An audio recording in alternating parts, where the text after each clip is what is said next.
प्यारे बच्चों, एक बादशाह की सिर्फ एक ही बेटी थी। वो बहुत जिद्दी थी। एक रोज सुबह के वक्त वो बाग में टहलने गई तो उसने फूलों पर शबनम के कतरे चमकते हुए देखे। शबनम के ये कतरे उन हीरों से ज्यादा चमकदार और खूबसूरत थे जो शहजादी के पास थे। शहजादी सीधा महल में वापस आई और बादशाह से कहने लगी, मुझे शबनम का एक ताज बनवाना है। जब तक मुझे ताज नहीं मिलेगा मैं ना खाना खाऊंगी ना पीऊंगी। ये कहकर शहजादी ने अपना कमरा बंद कर लिया और चादर ओढ़कर पलंग पर लेट गई।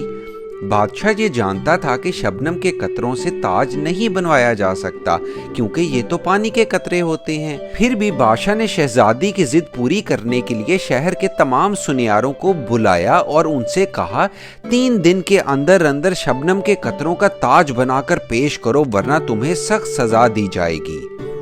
बेचारे सुनार हैरान और परेशान थे कि शबनम का ताज किस तरह बनाएं। इनमें से एक बूढ़ा सुनार बहुत अक्लमंद था। सोचते सोचते उसके दिमाग में एक तरकीब आई। वो दूसरे दिन सुबह को महल के दरवाजे पर गया और सिपाहियों से कहा कि वो शहजादी का ताज बनाने आया है। सिपाही उसे शहजादी के पास ले गए।